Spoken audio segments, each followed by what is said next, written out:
Fazer o bem sem olhar a quem. A frase é simples, mas pode mudar a vida de muita gente. E é com ela que eu começo o Inspire-se de hoje agradecendo aos Móveis Sebem, em especial na figura do Ademir, por abrir as portas desta casa para a gente estar contando histórias. Agradeço a Rosane Secato e a Laís Makeup por cuidarem do meu visual. Para te inspirar hoje, eu vou conversar com uma pessoa que particularmente é uma inspiração para mim. Isso porque, mais do que desenvolver a missão de nos aproximarmos de Deus todos os dias, ele sempre esteve muito envolvida com causas da comunidade, com atividades culturais e com lutas sociais. No Inspire-se de hoje eu converso com o padre Walter Girelli, um incentivador a tudo aquilo que pode alimentar a nossa alma. Padre Walter, obrigado por ter aceitado o nosso convite, por estar aqui conosco hoje. E de imediato eu quero que o senhor conte um pouquinho a história do menino tímido do interior que veio para o seminário, se tornou padre, se tornou uma personalidade não só de Erechim, mas de toda a região. Olá, amigos e amigas. Olá, Cris. É um prazer e aceitei o convite com muita alegria, porque eu tenho para mim essa consciência muito viva que, como no meu caso, eu tenho a graça, tive a graça de ter uma vida relativamente longa, porque eu já estou com 72 anos de vida, 42 anos de sacerdócio. Então, na medida que a vida vai se espichando, a vida da gente se enriquece muito, com experiências, com vivências, com trabalhos, com altos e baixos, com quedas e reerguimentos. De fato, como você diz, eu sempre fui um menino muito tímido. Eu nasci no interior de São Valentim, numa comunidade chamada Lajeado do Tombo, filho de uma família bem grande. São 13 irmãos. Olha, dos 13, eu sou o nono filho. E o pai e a mãe já são falecidos, tenho 2 irmãos também já falecidos, mais velhos que eu. E é de lá que brotou a minha vocação. Eu, desde que eu tenho consciência que eu sou gente, eu sempre tive o desejo de ser padre, por incrível que pareça. E até eu atribuo isso, sabe ao quê? Sempre me contaram, inclusive meu padrinho de batismo, hoje já falecido, que o dia que eu fui batizado, veja só, eu nasci dia 10 de janeiro, fui batizado no dia 17 de fevereiro, o seu Ernesto Grusbelli e a dona Adélia Grusbelli, meus padrinhos de batismo, eles disseram para o pai e para a mãe também uma frase enigmática. Disseram assim: se este menino ficar padre, eu vou dar a batina para ele. Olha só. Olha, eu contar isso me emociona. E verdadeiramente, esse menino acabou ficando padre, e eu tive a graça de ganhar de presente do seu Ernesto Grusbelli a batina. Aliás, daí não se usar mais batina, daí ele me deu uma túnica para rezar a missa, com a qual eu rezei a minha primeira missa no dia 14 de dezembro de 1980. Então eu saí de casa, naquela época, imagina, em 1965, tudo era muito mais longe, a gente não fazia muito bem nem ideia das distâncias, não é verdade? Eu não conhecia nesse Erechim. Saí de casa para ir para Tapera, no pré-seminário Sagrado Coração de Jesus, lá em Tapera. Estudei 3 anos lá, depois de lá eu vim para Erechim, morei 6 anos aqui no seminário de Fátima, o ensino médio daí morava no seminário, fiz no colégio público professor Mantovani, concluí aqui em 73, em 74 fui para Viamão, e daí lá foram mais 3 anos de filosofia e 4 anos de teologia.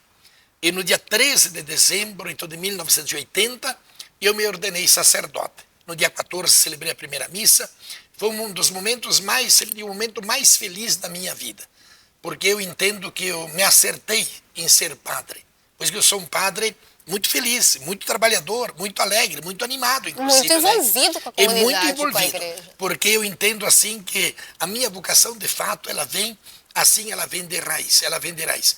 Então, até no dia que eu rezei a primeira missa, no dia 14, foi algo assim extraordinário. Eu abençoei o casamento do meu irmão, logo mais velho que eu, que continua morando na casa paterna até hoje. Então, somos também, além de irmãos, grandes amigos. É o lugar onde eu vou mais seguido também. Tem ainda lá o meu quarto para ir lá descansar, posar lá algumas noites. Então, essa foi a minha caminhada na preparação para o sacerdócio, né? Depois, eu estreiei como padre na catedral, primeiros 5 anos aqui. Depois fui convidado a ser professor na Faculdade de Teologia em Passo Fundo, que iniciou em 1983. Inclusive, sou professor lá até hoje.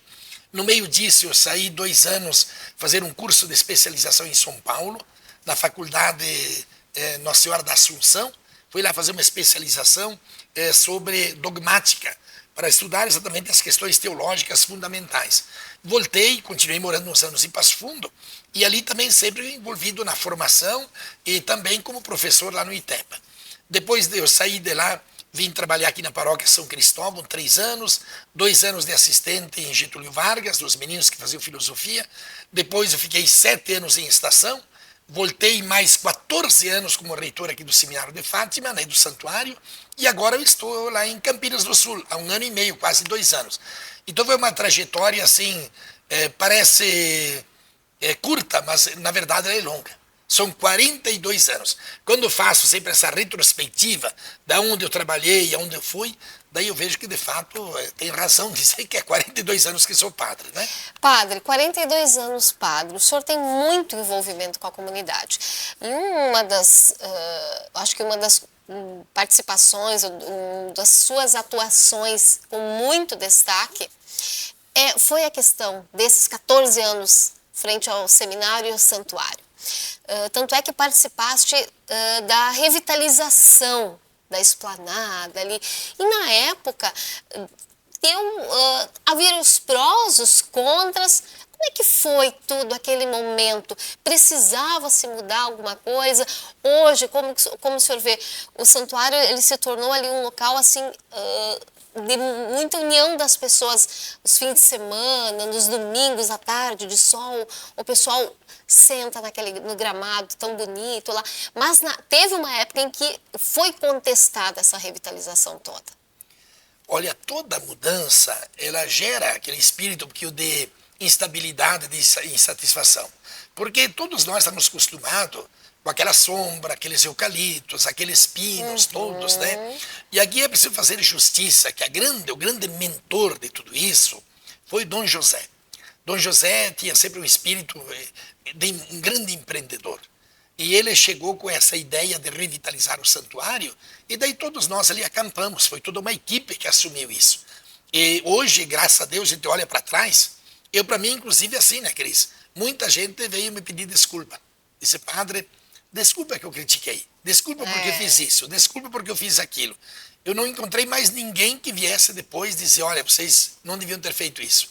Claro, o impacto é grande, especialmente porque falta a sombra, como era antes. Mas a maioria do povo não percebia o risco que estávamos correndo. Porque aquelas árvores enormes podiam cair em cima de pessoas que estavam caminhando por lá, que estavam descansando. Então era um risco muito, muito grande. E Dom José percebeu isso. E foi importante toda essa revitalização, exatamente pelo fato de ali ter diminuído o número de seminaristas, praticamente não funcionava mais como seminário, e agora o centro mesmo era o santuário. E hoje, a bem da verdade, acho que penso que não é demais dizer que o lugar mais bonito de encontro, de convivência em Erechim, ao ar livre, ainda, na minha opinião, é o santuário. Essa esplanada do santuário, como você diz, aquela grama linda, verde, agora as árvores crescendo, árvores lindíssimas, né? E eu sinto assim, eu percebo quanta gente que morava em Erechim foi morar para outros lugares, Mato Grosso, São Paulo, Paraná, finais de ano, virada de ano, Páscoa. Quando eles vêm para Erechim, normalmente um dos lugares que eles querem passar para rever é a esplanada do santuário. Foi um trabalho assim grandiosíssimo, levou até um tempo praticamente recorde para ser executado, né? Mas hoje eu tenho certeza assim que é um dos melhores espaços para, como você dizia, para convivência, para oração, para tomar um chimarrão, para descansar, reflexão, meditação. Muitos grupos vão lá para fazer isso, para as crianças poderem brincar.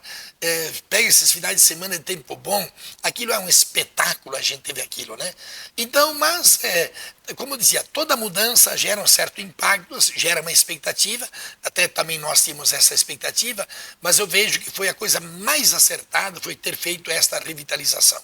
E ali a liderança de Dom José foi fundamental, toda uma equipe que tem colaborado, né? Eu acho que ali a imagem, a própria imagem da Santa, ela se tornou hoje uma das imagens mais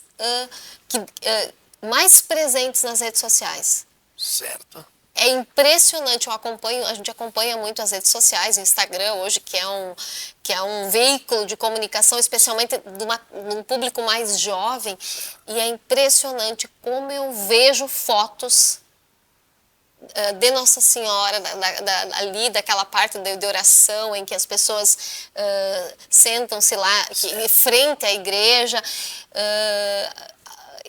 Eu vejo muito aquela foto. Aquela, para mim, eu acho que hoje é o registro, o maior registro de Erechim. Não tem dúvida nenhuma. Pois a imagem de Nossa Senhora foi complementado com os três pastorinhos, exato, né? Ficou exato, lindo. ficou Eu, toda vez muito. que passo aí, eu não consigo também ficar sem ir lá, fazer minha oração, mas também registrar uma fotografia. Dá a impressão que cada vez que a gente vai lá, o espaço ele é diferente, ele é mais revitalizado, mais bonito. É um lugar que inspira paz, inspira tranquilidade, serenidade. Quanta gente passa exatamente para fazer a sua meditação. Inclusive tem grupos que vão lá para fazer isso, especialmente nos finais de semana, fins de tarde, né? Padre, o seminário ele já serviu de espaço, ele até ganhou notoriedade um pouco, o santuário, enfim, na realização de grandes eventos. Nós tivemos festa de Baco, tivemos acampamento Farroupilha. Inclusive há quem diga hoje que o acampamento Farroupilha de Erechim ele perdeu um pouco daquele elan que tinha quando o evento acontecia ali. E naquele período, eu acho que aquilo foi muito corajoso da sua parte em abrir o espaço para aquele tipo de evento ali, num local de oração, digamos assim.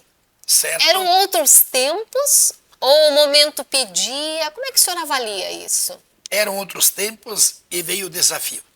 Acho que isso foi. E o importante, acho que para mim, assim, não são muitos padres que gostam, assim, que amam o tradicionalismo no sentido, assim, também de participar, de Sim. apoiar, de celebrar missas crioulas e assim por diante. Que é uma característica sua. É uma característica, assim. Durante o ano eu sempre rezo muitas missas crioulas, ainda esse ano eu tenho várias pela frente. Daí, então, assim, vieram lá apresentar o desafio, né? Aonde que vamos fazer o acampamento Farroupilha? E uma das possibilidades que trouxeram era exatamente lá. Porque tínhamos uma infraestrutura, por exemplo, de banheiros, de restaurante, de espaço, que era fundamental. O que precisava era ter um aval de dizer, vamos fazer. E eles tiveram a sorte, eu digo assim, da sorte, entre aspas, de ter me encontrado eu lá. Daí buscaram que eu não decidi sozinho. Levamos para a direção do seminário, conversamos muito na época com o Dom Jerônimo, e aí nós criamos assim, um convencimento também do Jerônimo. Porque existia aquele medo, aquele risco, mas é um espaço sagrado, isso. E daí fomos trabalhando, fomos conversando. Graças a Deus foram 6 edições do acampamento Farroupilha. Se eu te dissesse, Cris, que eu tivesse visto um gesto de desabono contra aquele espaço sagrado, eu estaria mentindo. Por exemplo, nós tínhamos plantado flores lá ao redor, inclusive, do monumento. Eu, na primeira noite do acampamento, quando acordei de manhã, a primeira coisa que eu fui é lá ver se o pessoal tivesse arrancado as flores, levaram embora, se tinham pichado o monumento, pichado o muro do santuário, as paredes, coisa assim. Nada, absolutamente nada. Assim foram as 6 edições do acampamento. Eu tive o privilégio de conversar e conviver um pouco com a maioria dos artistas que vieram cantar aí, porque a maioria deles se hospedavam, inclusive, no nosso seminário, na parte do hotel. E todos eles deram depoimentos, assim, extraordinários. Pegar, por exemplo, assim, o Leonardo, o Mano Lima, o Teixeirinha Filho, esses cantores lá, aquele da música Pilares, o Miro Saldanha, eles faziam declarações de amor para esse espaço. Por exemplo, o Leonardo, ele disse, olha, eu sou artista, cantei em tantos lugares, eu nunca senti a força, a mística que eu senti quando vim cantar aqui. Olha, o Mano Lima, da mesma forma. E eu senti assim, o acampamento Farroupilha fez com que o santuário ficasse mais conhecido, quanta gente que nunca tinha ido lá, acabou indo lá, e com aquele respeito. Eu rezava, cada vez no acampamento nós celebrávamos a missa crioula, né? Tinha missa crioula aí que deu 10.000 pessoas, 8.000 pessoas, 7.000 pessoas, público do show dos maiores artistas. Por quê? Era uma coisa diferente, é um jeito diferente porque você celebrar, é a mesma missa católica, mas aquele jeito diferente, é a música, assim, algo extraordinário. E também toda essa parte assim social, eu lembro com muito carinho, sim, tinha a festa de Baco, por exemplo, muitos eventos que se fazia no salão de festas, feiras de artesanatos, outros jantares. Tinha sempre também as feiras de automóveis, os feirão de automóveis, né? Ali é um lugar extraordinário, a exposição dos carros antigos. Ele é propício. E a localização dele que é fundamental. Eu iria comentar isso. Ele está no centro da cidade, muita gente consegue ir a pé. Então tudo isso é um conjunto de fatores que levou para isso. E nós nunca perdemos aquilo que eu acho é a sua essência, o quê? O santuário e a esplanada são lugares de espiritualidade, de oração, de meditação. Haja visto, por exemplo, assim, as novenas da Desatadora dos Nós. Né? Eu assim, ó... A mobilização de pessoas ali, com todo respeito, para quem se deve respeito, mas eu acredito que em Erechim dificilmente vai ver ainda uma movimentação religiosa junto ao santuário, tirando a romaria, aqueles dias da romaria, Sim. que é a romaria, como nós tivemos no tempo das novenas da Desatadora dos Nós. É verdade. Santuário sempre superlotado, 2 vezes por dia, tarde e noite, né? Então foram, assim, momentos que fizeram com que o santuário se tornasse conhecido e conhecidíssimo. Depois entramos nessa fase da pandemia, que daí começamos a transmitir também os eventos, as celebrações. Hoje as redes sociais, gente de tudo que é lugar acompanha também as celebrações aí. Então são momentos históricos, são fases que ajudam assim a esse crescimento espiritual, de fé, como você dizia.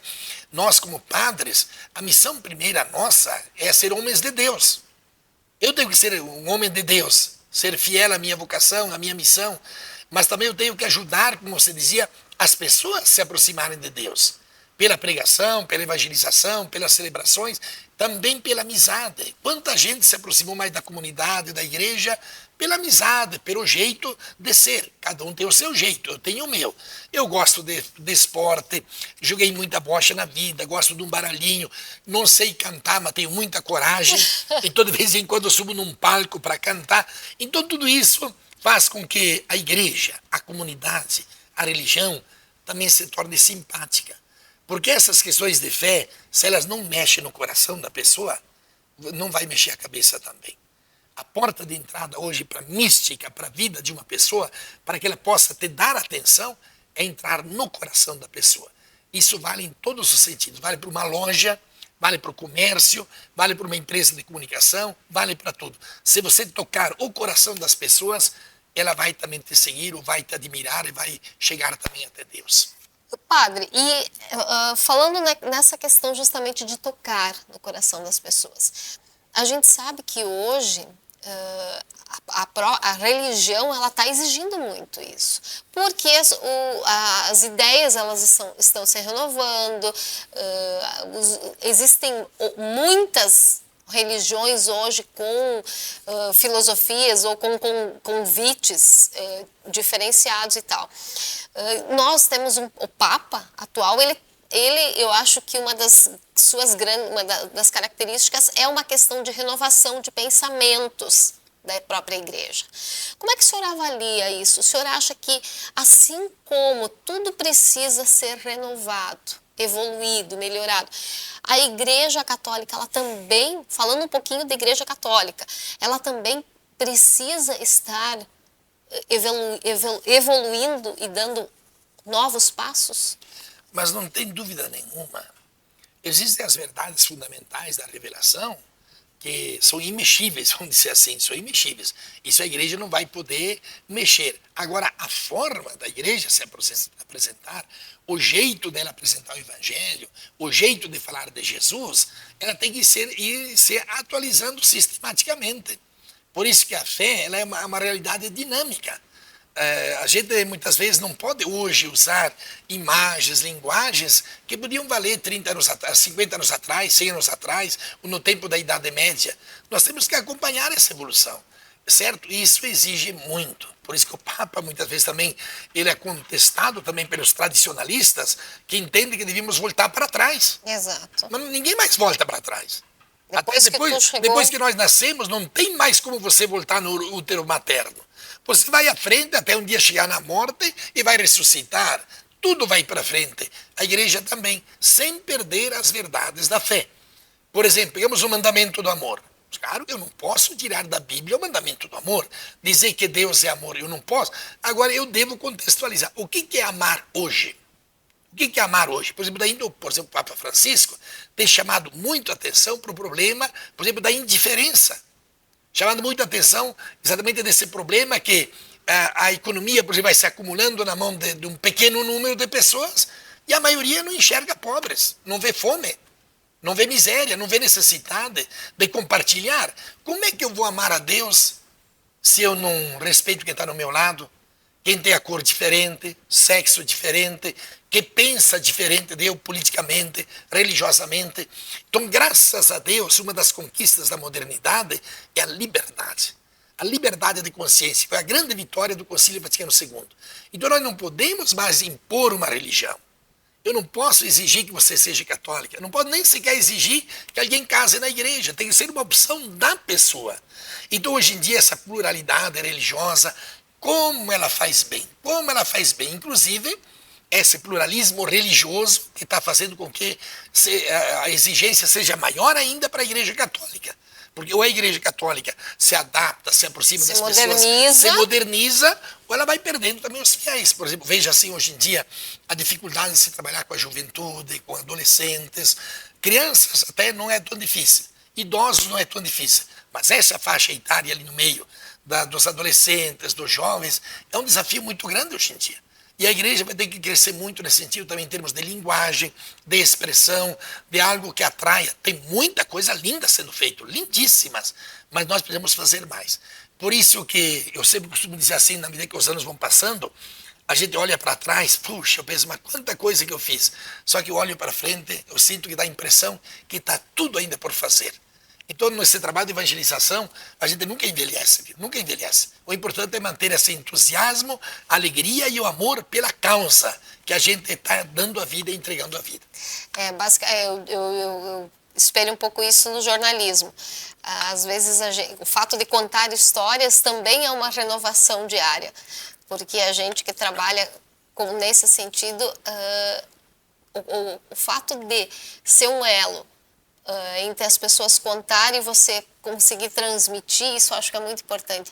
Porque através de uma história e exemplos, a gente consegue mudar e melhorar, evoluir, que é a nossa principal missão. Eu acho que a gente está aqui para evolução. Para evoluir. Como é que até o nome do teu programa? Inspire-se. Inspire-se, é isso ali.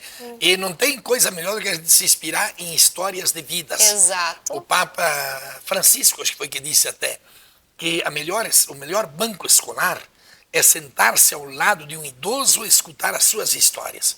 Porque ele tem uma sabedoria que não adquiriu na universidade, não adquiriu da leitura de livros, que são fundamentais, estudar, ler.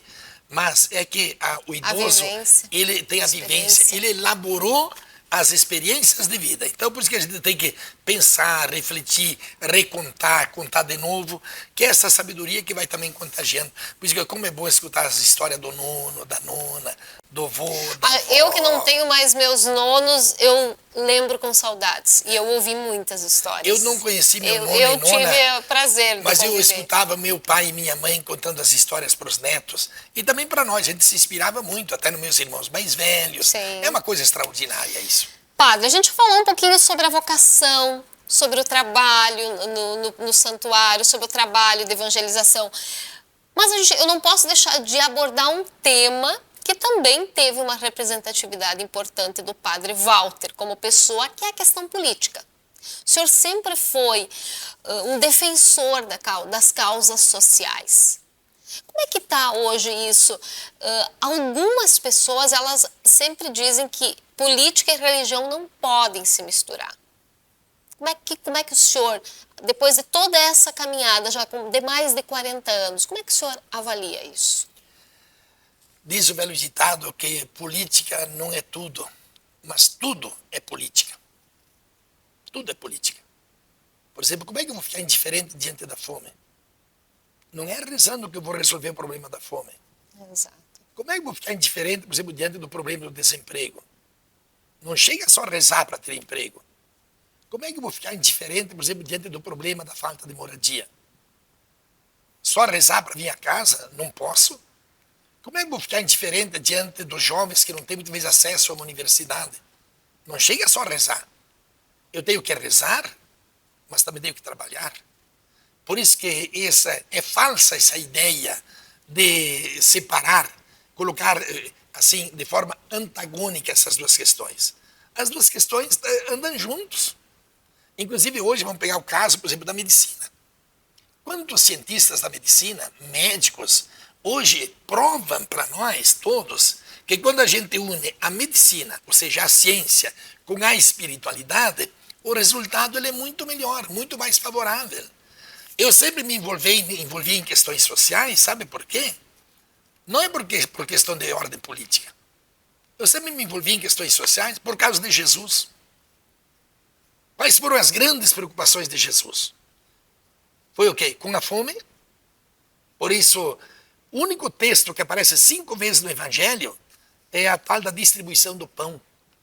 Porque a fome para Jesus é algo insuportável no tempo dele e hoje. Qual é a outra grande preocupação de Jesus? Com os doentes, com a doença. Se você for ler o Evangelho, só está dos milagres da cura. O que é esse milagre da cura? Se não é você colocar uma medicina que venha resolver os problemas da saúde do povo. Não adianta só rezar para ter saúde. Eu tenho que seguir as regras que a ciência me ajuda para eu seguir, ter uma boa saúde, não é? Jesus que se preocupava com os doentes, Jesus que se preocupava com as crianças. Olha quanta criança hoje em dia abandonada. Isso é uma flecha no coração de Jesus. Jesus que se preocupava com os idosos. Jesus que se preocupava com os jovens. Jesus preocupado com as mulheres, que na época eram terrivelmente discriminadas. Excluídas, eram inclusive consideradas endemoniadas. Jesus preocupado, sim, também com o pecado do ser humano. Por isso ele também perdoava os pecados. Então, se a gente for ver a prática da atividade de Jesus, ele nunca separou as questões sociais da questão religiosa. Então, é falsa a ideia, no meu modo de ver, respeito quem pensa ao contrário, de você opor religião, fé, com as questões sociais. Por isso que, nas questões de ordem social, eu quero ser sempre muito radical. Por quê? Não por causa de um partido ou do outro, por causa de Jesus. Ele foi tão radical nisso, Cris, que eliminaram ele aos 33 anos. Quantos anos você tem? Pode contar agora. 44. Eu tenho 72. Ele foi crucificado com 33 anos. E a gente muitas vezes não se pergunta direito por quê. Quem é que matou Jesus? Foi martirizado, foi crucificado entre os malditos para fora da cidade. Percebeu como é que é? Então a gente muitas vezes, eu sei, de repente foi um problema nosso de evangelização no nosso povo, então a gente acaba espiritualizando demais Jesus, não é? E a gente separa, então de repente um Jesus espiritualista de um Jesus concreto, histórico, que viveu, que lutou para que o povo tivesse saúde. Eu vim para que todos tenham vida, ele disse, e vida em abundância. A vida em abundância passa por o quê? Uma boa comida, uma boa bebida, no caso ali a água, outros remédios, outras coisas assim, passa por um bem-estar entre os seres humanos, por isso ele ensina tanto a misericórdia, ensina tanto o perdão, passa pelo bem-estar também no relacionamento nosso com Deus, pois ele vem ensinar que nosso Deus, ele não é um juiz terrível, ele é pai, ele ama todos. Por isso o grande mandamento, amar a Deus sobre todas as coisas e ao próximo como a si mesmo. E agora, na prática, a gente começa por amar-se a si mesmo. Quem não se ama a si mesmo, quem não tem uma autoestima, uma boa imagem de si mesmo, como é que ele vai amar o outro? E como é que ele vai chegar a amar a Deus se ele não se ama? Isso não é orgulho. A autoestima, querer ser bem, ou resolver-se em seus problemas históricos, emocionais, afetivos, espirituais, é isto que faz também com que a gente ame corretamente a Deus e ame corretamente ao próximo. Eu fico imaginando, por exemplo, assim, Cris, por que tanta discriminação, por exemplo, com os índios? Qual é o problema que está aqui dentro da gente? O problema não é o índio.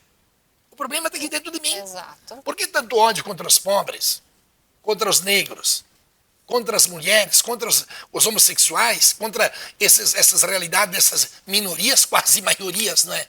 O problema não está neles. O problema está aqui dentro. Eu é que tenho que me converter. Eu vou te dizer um segredo, Cris. Eu, no último ano de teologia, eu caí do cavalo com essas questões. Eu venho de uma família italiana, também, como toda a maioria, muito preconceituosa contra índio, contra negro. Nós éramos uma família super pobre, contra pobre. E a mulher tinha suas coisas lá, que devia ser a escrava praticamente da família. Em 1980, na festa de Corpus Christi, eu caí do cavalo. Não sei se foi uma revelação, se foi mais uma experiência que eu fiz. Aquele dia me caíram as escamas dos olhos. Eu comecei a ver índios, negros, homossexuais, as mulheres, essas minorias, com outro olhar. Eu creio assim que a gente tem que crescer sempre, né? Naquele dia, que era a festa exatamente de Corpus Christi, me caíram as escamas para enxergar o mundo e as pessoas de um jeito diferente. Eu hoje não consigo mais olhar para um negro e achar que ele não é gente. Olhar para um índio e achar que ele não é gente. Não, isso que nós temos que superar. E para quem está nos acompanhando, se eu puder dizer uma verdade, lembra o que eu disse, hein? O problema não está neles. O problema está aqui dentro. Está aqui dentro. Se você odeia uma pessoa, o problema não é a pessoa odiada. O problema é que você está alimentando ódio no seu coração. Se você discrimina a pessoa pela beleza do seu corpo, pela feiura do corpo, o problema não está naquela mulher. Está dentro do teu coração. Por isso que a coisa mais difícil que Jesus veio ensinar para nós é a necessidade da conversão. A gente muitas vezes se prende em convicções, em pontos de vistas, e a gente não quer mudar. Porque a gente sempre pensa que o meu ponto de vista é o correto. Não, nós todos somos irmãos e olhar para frente e todos nós temos a necessidade de nos converter, mudar, sermos melhores. Todos, todos, todos. E nós vamos morrer de velho, Cris, ainda aprendendo a amar. Exato. Vamos morrer de velho aprendendo a amar. E a grande fonte de inspiração, além do teu programa, certo, né? Também é Deus, é Jesus Cristo. Eu creio ainda que nós perdendo a fé em Jesus Cristo, perdemos muito, muito. A humanidade perde muito. Para a humanidade está faltando ainda muito, acho que é Jesus. O cristianismo tem uma mensagem, não precisa ser católico. O cristianismo tem uma mensagem que ela é insuperável. Porque o centro do cristianismo é exatamente a vivência do amor. E nós, como igreja, precisamos nos espelhar em Jesus. Até o Papa, agora durante o sino, tem pedido muito isso. Vamos escutar o Espírito Santo para ver que Jesus tem a nos inspirar dos caminhos para levar adiante a nossa igreja. Padre, eu iria pedir para ti dar 3 conselhos. Mas eu acho que nessa última pergunta, o grande conselho que o senhor pode dar hoje para nós aqui é justamente isso. A gente evoluir como pessoa amando o próximo. E eu acho que se a gente chegar na nossa finitude com essa perspectiva, bom, o que eu pude amar hoje mais alguém, acho que isso já vai ser o segredo do sucesso, ou como é que é a garantia da gente ficar a eternidade do ladinho. Não tem dúvida nenhuma. São João da Cruz dizia que no caso de nossa vida, nós vamos ser julgados pelo amor. Quando nós chegar na hora derradeira, diante de Cristo, no nosso julgamento, ele não vai perguntar se você era jornalista, se você era padre, se você ia na missa, se você rezava o terço, se você trabalhava, não trabalhava. Não é isso que ele vai perguntar. Mas ele vai olhar e perguntar se você fez o que você fez, se você fez com amor. Mas então para que ir na missa, para que rezar? Para me ajudar eu a amar mais. Para que então eu trabalhar? Para me ajudar eu a amar mais. Mas eu não vou ser julgado porque eu sou padre. Porque eu posso ser padre e não amar. Posso ser padre e viver egoisticamente a vida. No caso de nossa vida, nós vamos ser julgados pelo amor. Na carta de São Paulo aos Coríntios, capítulo 13, fala aquele hino do amor, dizendo, no final restam 3 coisas, a fé, a esperança e o amor. E por fim sobra só o amor. Até a fé e a esperança no céu não precisa mais. Lá vai ser tudo vivido a olhos nus, experiência viva. Vai só permanecer no amor. Por quê? Porque Deus é amor. E São João diz que só conhece a Deus quem ama. Então, quanto menos a gente amar, mais ideia distorcida de Deus nós vamos ter. Mais longe dele. Mais longe dele. Quem sempre odeia pensa que Deus é um cara que odeia. Percebe? Um cara que julga as pessoas falsamente, ele pensa que Deus ele age assim também. Não. Quanto mais você amar, mais você vai descobrir quem é Deus e fazer a experiência de Deus na sua vida. Padre Walter, quero te agradecer. Eu tenho um recadinho ainda. Então vamos lá. Vamos aproveitar. E o recadinho que eu quero dar é sobre o capitel Nossa Senhora Satadora dos Nossos. Verdade, não falamos do capitel. Então, aos amigos e às amigas, eu quero dizer assim, que quando eu saí aqui do santuário, eu nem sabia que ia sair ou não ia. Eu adquiri uma chacrinha aqui na saída para Campinas, aí pertinho do primeiro Calgaroto, e me coloquei como um propósito para mim, até em honra aos nossos antepassados. Porque hoje em dia pouca gente constrói ainda um capitel. Capitel o que que é? É uma igrejinha pequena. Eu digo, vou construir um capitel lá no canto da chácara em honra a Nossa Senhora Desatadora dos Nós. Está sendo assim a coisa extraordinária. Muita gente que vai lá, visita, vai lá rezar. Ele é um lugar muito aconchegante para meditação. Inclusive, o ano passado já celebrei lá uma novena e neste ano aqui de 2023, nós temos ainda dois domingos que vamos rezar lá, porque são 9 domingos. Agora dia 29 de outubro e depois no último domingo de novembro, às 2h30 da tarde. E o ano que vem, começando em março, vem mais uma novena mensal. A gente vai lá, celebra missa campal, coisa muito, muito linda. Quanta gente conseguiu lá, graças extraordinárias. E quem quiser visitá-lo, conhecê-lo, coloca ali no Google, coloca lá, Capitel Nossa Senhora Desatadora dos Nós, Paulo Bento. Porque ele está dentro da primeira colônia de terra que pertence a Paulo Bento. Então tem que botar lá, Capitel Nossa Senhora Desatadora dos Nós, Paulo Bento, o Google vai te conduzir lá. Então você pode ir lá, visitar, rezar. E se alguém mais quiser ir lá, agora dia 29, então nós vamos celebrar já próximo do dia de finados. Então nesse dia a grande intenção será de rezar por nossos antepassados, pelos falecidos. Que nós cremos também, eu creio também na vida eterna. Vamos rezar por eles já vivos em Deus e nós ainda vivos aqui na terra. Obrigado por dar essa oportunidade de dizer também esse recadinho, né? Ah, imagina, sempre à disposição. Obrigada mais uma vez por nos ensinar e que fique o conselho que possamos amar cada vez mais e nos aproximarmos de Deus todos os dias. Espero que eu possa, com o Padre Walter, hoje ter te inspirado um pouco e melhorado a tua caminhada também.